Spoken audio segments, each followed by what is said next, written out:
Всем доброго времени суток, Асакур и Лимбо с вами, и сегодня в мобильных хрониках хаоса мы покажем вам, на что способен новый судья на максимальной прокачке. Данный обзор создан благодаря совместным усилиям с одним из самых сильнейших игроков в мире по нашей игре и является взаимодополняющим, то есть для полноты картины всех возможностей обновленного судьи обязательно рекомендую вам посмотреть ролик у Лимбо, ссылка в описании. Подписывайтесь на наши каналы, а мы начинаем. Для начала стоит отметить, что ранее судья использовался преимущественно на средних уровнях, так как его достаточно несложно собрать в магазине арены, и полезность всех его способностей на таком этапе, особенно в башне, представляла немалый интерес. С помощью щита и голограммы он самостоятельно мог выступать в качестве танка, а ионный циклон оказывал большое влияние на исход битвы. Однако, чем ближе игроки продвигались к 120 уровню, тем слабее становился судья. С чем это связано? Это связано с тем, что его первое умение переставало наносить какой-либо существенный урон, так как на средних уровнях мало кто из героев обладает хорошим показателем здоровья и защиты от магии, и потребности с пробивом у магии судьи в тот момент не возникало за счет его четвертого умения. Но со временем показатель пробива магической защиты с его четвертого умения становился крайне мизерным в масштабах героев, обладающих хотя бы артефактом на защиту от магии. А ионный циклон переставал наносить какие-либо повреждения не только по этой причине, а еще и потому, что сами значения урона данной способности на фоне возможностей других магов казались бесперспективными. Также его щит стал пробиваться за 1-2 удара, а голограмма оказалась практически бесполезной, так как в битвах на немалой мощи судья уже не мог выступать на первой линии за счет того, что его защитные характеристики сильно уступали любым танкам. Что ему изменили и что можно сказать про судью сейчас? Первое и второе умения серьезно улучшили, плюс ко всему ему выдали два совершенно новые, интереснейшие способности. Теперь же он абсолютно новый, сильный и достойный герой поддержки на прокачку. В чем его сила, мы сейчас выясним, а более подробный обзор с анализом механик новых умений судьи, а также еще больше интересных боев на максимальной прокачке вы можете посмотреть у Лимбо. Итак, начнем. Сейчас с помощью судьи и любых других 4 героев в атаке мы будем сражаться против этих 15 пачек. Их список у вас на экране. Как и всегда, передо мной стоит цель максимально разносторонне показать вам возможности и синергии нового судьи. Я покажу вам бои против самых популярных пачек в игре с оленями, Кирой, Кархом, Сатори, Тесаком и Пеппи, критофизиками, Орионом, нежитью, эльфами и так далее. Стоит отметить, что абсолютно все герои во всех сражениях имеют максимальную прокачку. Поехали!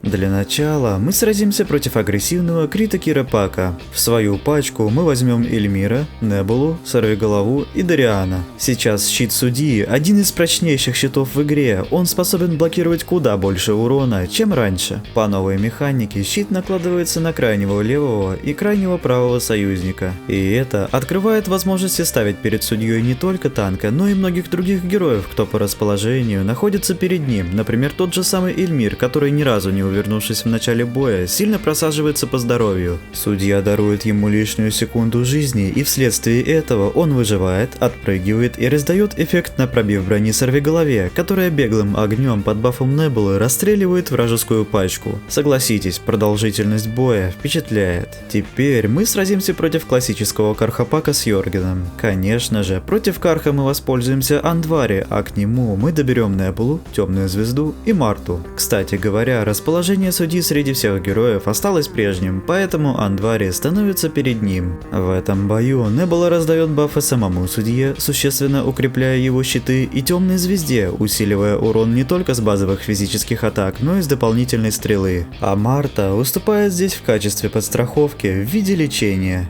Даже несмотря на бросок силы от вражеского безликого, благодаря Андвари мы находимся в полной безопасности, и хоть у судьи, находящегося на второй позиции, не так много здоровья, он справляется, так как его показатель здоровья гораздо больше, чем у типичного бойца на второй позиции. Совместный периодический контроль от способностей Андвари, судьи и Темной Звезды постепенно сводит Карха с ума, поэтому мы медленно, но целенаправленно справляемся с этой пачкой.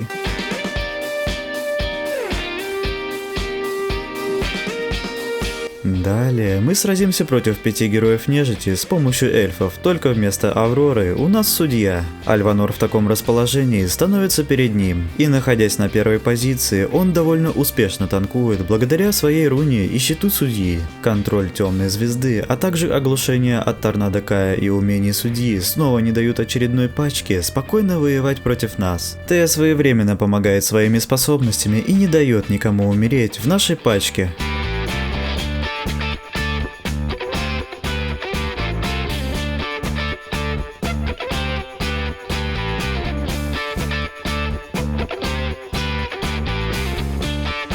В следующем бою против классической пачки оленей с Йоргеном, Астаротом и Мартой мы выступим вместе с Маджо, Йоргеном, Корнелиусом и Безликим. После ввода нового облика Маджо в некоторых случаях стал появляться у нас в Доминионе. В такой пачке по артефактам у нас имеется 2 источника пробива защиты от магии и 2 источника с магической атакой. Главное в сражении против оленей с Йоргеном выстроить свою пачку так, чтобы ваш Йорген ультанул быстрее вражеского. Корнелиус с прикрытием в виде защиты от магии, щиты Йоргена и судьи, а также микролечение от Маджо позволяют нам не только дать отпор оленям, а показать им, что даже самые старые герои в игре теперь способны сражаться против топовых магов. А как покажут себя олени в вариации Селесты вместо Йоргена против пачки с Ясмин, Судьей, Себастьяном, Темной Звездой и Теей? Наша Ясмин выступает в роли танка и быстро теряет здоровье от базовых магических атак Селесты, тем самым быстро заряжаясь и вырезая Марту. Ясмин благодаря тому же щиту Судьи и ускорению от Теи выживает с минимальнейшим количеством здоровья и вгрызается в Селесту, а Темная Звезда, работая по передней позиции, фактически 2 раза убивает Астарота. Остается Ларс и Криста, но они также не успевают сделать нам что-либо. Бой прошел очень быстро. Против всех эльфов нам помогут Маркус, Йорген, Орион и Астрид. Целительные способности Маркуса, а также его артефакт на защиту от магии нам однозначно понадобятся против Альванора и Кая, а Астрид здесь присутствует для того, чтобы Темная Звезда своим контролем не сломала нам строй пачки, раскрыв наших уязвимых персонажей. В этом бою вы в полной мере можете наблюдать в действии ионный циклон от судьи под артефактом на пробив защиты от магии Ориона.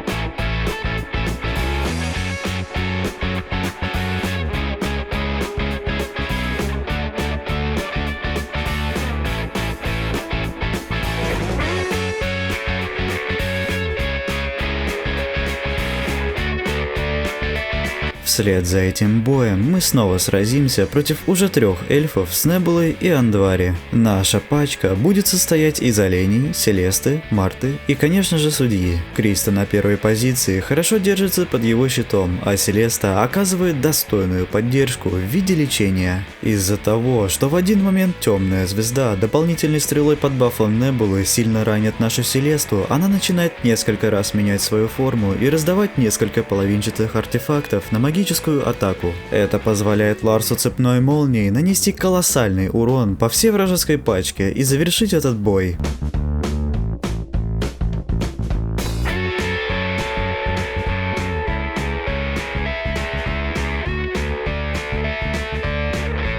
Сейчас мы попробуем атаковать классическую пачку с Тесаком и Пеппи, взяв к нам в команду Исмаила, Судью, Себастьяна, Сорвиголову и Корнелиуса. Исмаил под вампиризмом и с усиленными критами от Себастьяна может непрерывно идти вперед, не беспокоившись по поводу своего здоровья, так как снова щит Судьи дает о себе знать. Надежно защищенная Сорвиголова также вносит серьезный урон под критами, а Корнелиус лишает возможности врага повлиять своей магией, которая так и не пошла в ход из-за того, что Тесак с Йоргеном не прожили и 30 секунд с начала боя.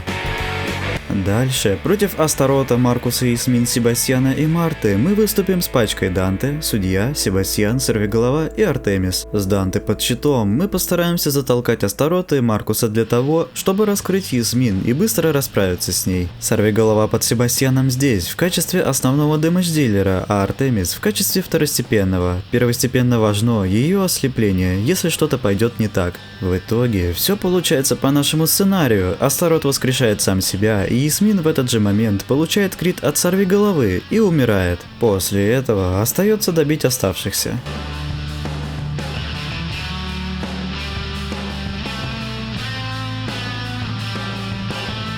Крита Пак с Галахадом, Ильмиром и Сорвиголовой сразятся против нашей пачки с судьей Авророй, Альванором, Каем и Гелиосом. Контрпик в виде Гелиоса против критовиков и великолепная поддержка Авроры с помощью щита и руны позволяет ей впитывать целую кучу урона, оставаясь практически невредимой. Однако Альванор и судья почувствовали мощь мечей Галахада под критами и бомбы от Сорвиголовы, но все же наша пачка в полном составе остается живой и побеждает очередных соперников.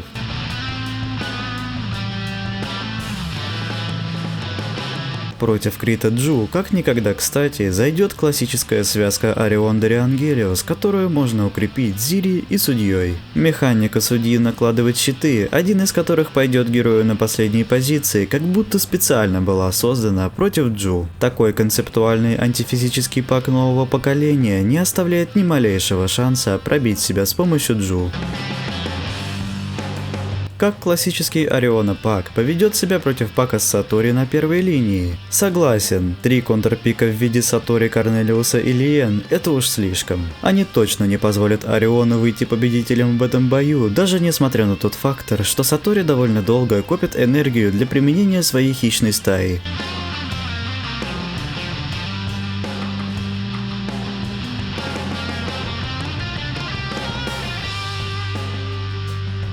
А если не использовать эти 3 контрпика против Ориона, то как его можно победить? Показываем. Как вы думаете, что объединяет Лилит, Майю и Тею? Правильно, у всех 3 первый артефакт с эффектом на защиту от магии. Плюс ко всему, в такой пачке имеется аж целых 3 источника лечения, а в качестве основного дэмэдж-дилера выступает Маджо. Лилит под прикрытием щитов судьи, лечения и контроля от всей ее пачки не соглашается умирать, а только и делает, что становится еще мощнее с каждой секундой.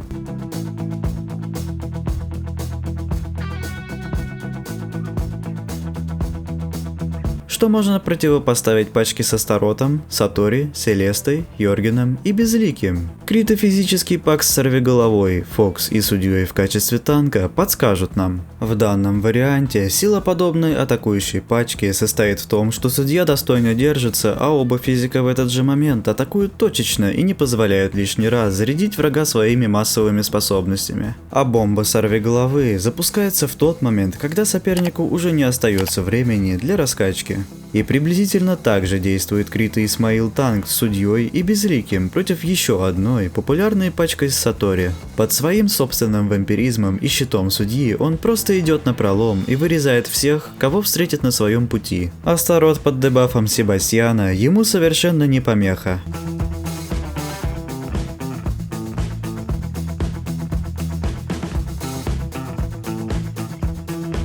Что можно сказать в итоге? Судья после переработки стал интереснейшим героем поддержки не только в магических, но и в физических пачках. Все его умения в той или иной форме действительно полезны для команды, а при желании наносить полный магический урон с помощью ионного циклона можно воспользоваться героями с артефактом на пробив брони, например Орионом или Безликим. Также для щита судьи представляет интерес связка с Йоргеном, который накладывает поверх его щита свой собственный, что позволяет жить вашим героям еще дольше. К тому же, руководствуясь расположением всех героев, вы можете выставлять перед судьей практически любого бойца, и он будет вас приятно удивлять. Контроль в виде оглушений от первого и третьего умения нередко будут сбивать тайминги и в целом мешать противнику продавливать вашу пачку. Область его применения не ограничивается пачками, показанными в видео. Вариаций вместе с ним гораздо больше. Их вы можете увидеть, посмотрев ролик на канале Лимбо, в котором более тщательно разбирается судья, и все представленное там окончательно убедит вас в том, что после улучшения он стал ощутимо лучше.